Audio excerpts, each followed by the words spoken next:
Je suis tellement excitée.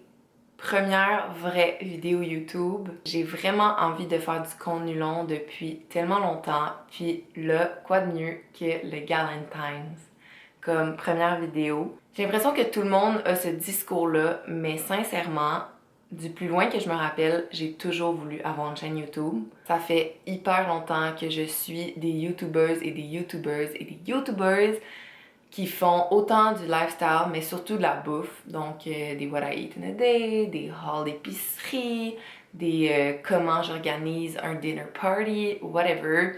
Et je fangirl tellement, puis je me dis tout le temps, mais pourquoi je le fais pas? Donc là, je me suis dit que c'était le parfait moment. Bienvenue dans ma première vidéo YouTube. Je trouve que c'est vraiment important de se rappeler que la Saint-Valentin, c'est pas juste la fête de l'amour au sens propre, mon chum, ma blonde, notre couple, mais aussi juste la fête de l'amour en général, d'aimer nos proches, nos amis, notre famille. Alors je trouve que c'est super important de fêter la Saint-Valentin avec mes amis à chaque année. Puis mon chum, il attendra, on habite ensemble, on se voit tous les jours.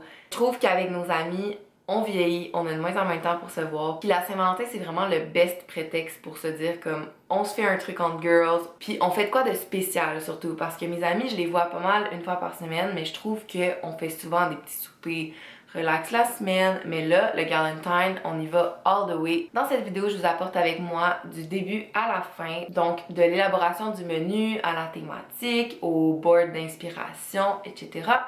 à la prep, les commissions, puis aussi au Galentine en tant que tel, une fois que mes amis vont être arrivés, vous montrer la nourriture et tout et tout. J'espère que vous allez apprécier cette vidéo. C'est la première de plusieurs, j'espère. Alors, voilà. Merci d'être là. Bisous!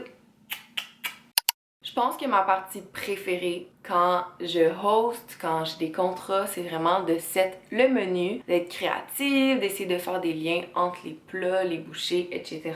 Donc je vais vous parler un peu de mon processus créatif, c'est quoi environ mes étapes, généralement en gros. Donc premièrement, je vais toujours sur Pinterest, bien évidemment.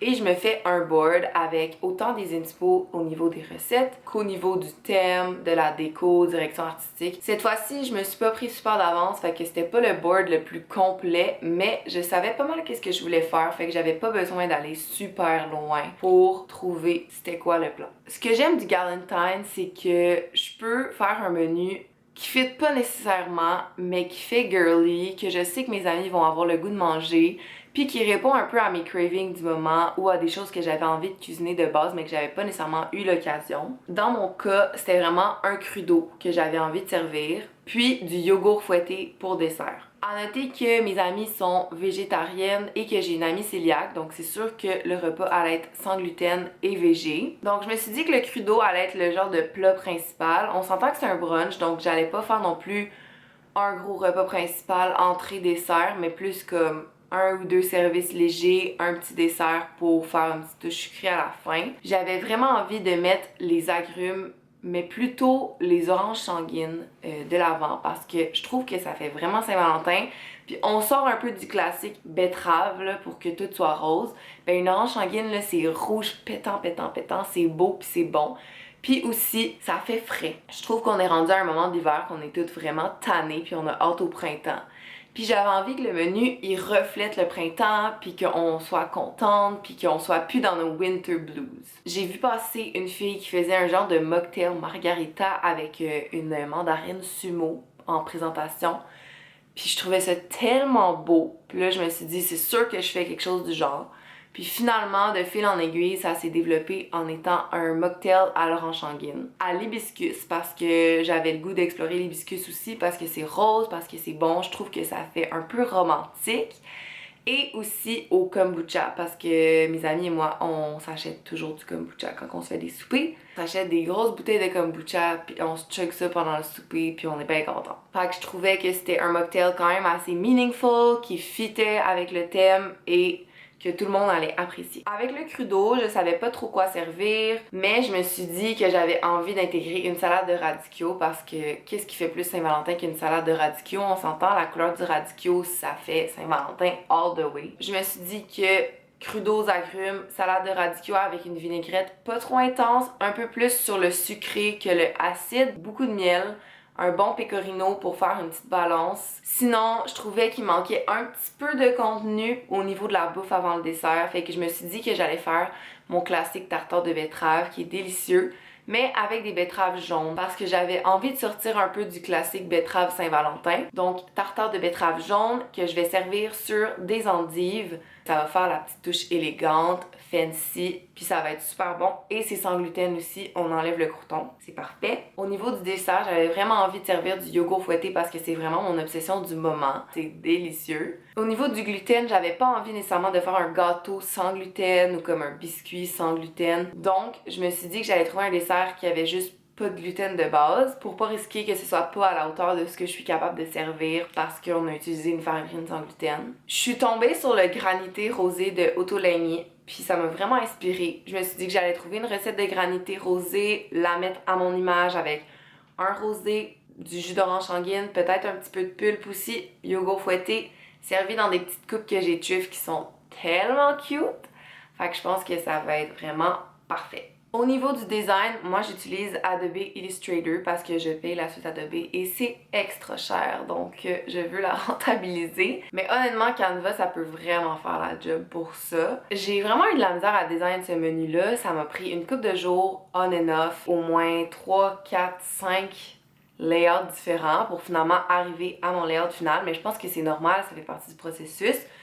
Donc j'ai trouvé des inspo sur Pinterest, mais je trouvais que c'était tout le temps le même menu, mettons, avec des petits trucs autour, des petites boucles, rose, rouge. Puis on dirait que j'avais un peu envie de sortir de ça. Je me suis dit, pourquoi pas partir d'une palette de couleurs que je trouve belle, puis de mettre mes éléments de ces couleurs-là pour voir ce que ça allait donner. Puis finalement, ça a tout changé. On dirait que tout a débloqué.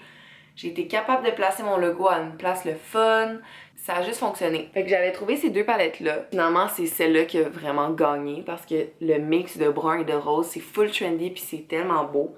Puis ça a donné un vraiment nice résultat. Donc, je suis super contente. Sinon, au niveau de la déco, j'ai envie de garder ça quand même assez simple cette année, de pas trop acheter de cochonneries. Donc, j'aimerais ça mettre une petite guirlande. Voir si je peux pas mettre des petits sous-plats en genre de dentelle. Je sais qu'il y en a en papier, là, c'est peut-être un petit peu moins écolo, mais à voir. Sinon, soit des boucles ou peut-être des petits pompons. Je me suis dit ça pourrait faire différent des boucles qui sont assez classiques et que j'ai utilisé et réutilisé 50 millions de fois, donc à voir. Puis sinon, pour les plateaux de service, ça va être de la céramique blanc crème que j'ai déjà, puis des plateaux en argent, donc un équilibre. Je trouve que j'utilise beaucoup de plateaux d'argent en ce moment, puis c'est vraiment comme trendy et un peu surutilisé. Donc j'aimerais ça comme pas abuser avec l'argent. Celui-là, je vais l'utiliser pour le dessert. Je me suis dit que ça serait vraiment parfait de remplir de granité puis de mettre le yogourt fouetté par-dessus. Puis celui-là pour le mocktail. Je pense que ça va être vraiment beau avec un petit rime de sucre et de zeste d'orange.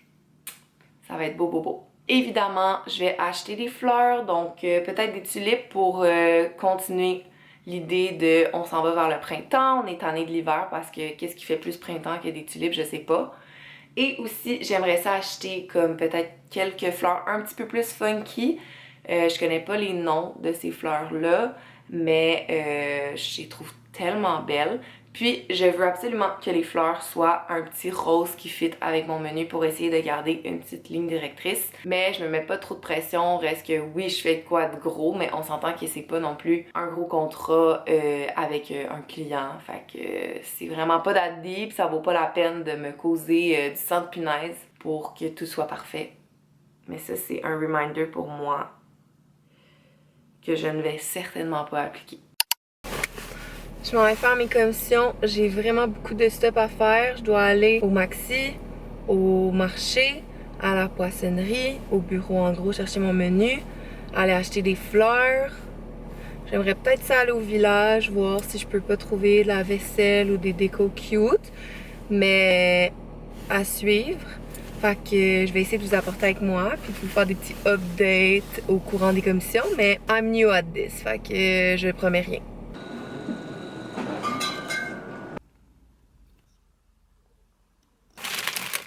des fleurs. J'ai aussi acheté des tulipes, fait qu'il n'y a pas grand chose, mais on va mix and match puis ça va être beau, beau, beau.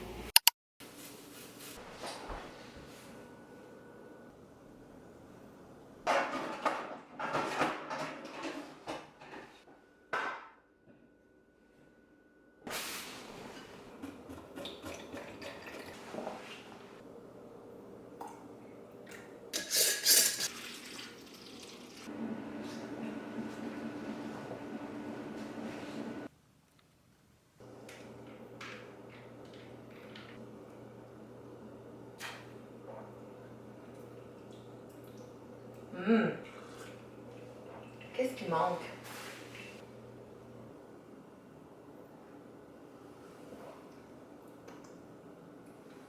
C'est bon ça. Mais est-ce qu'il faut plus d'hibiscus peut-être?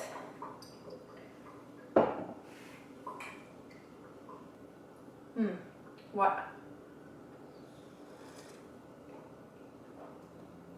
Ça c'est bon.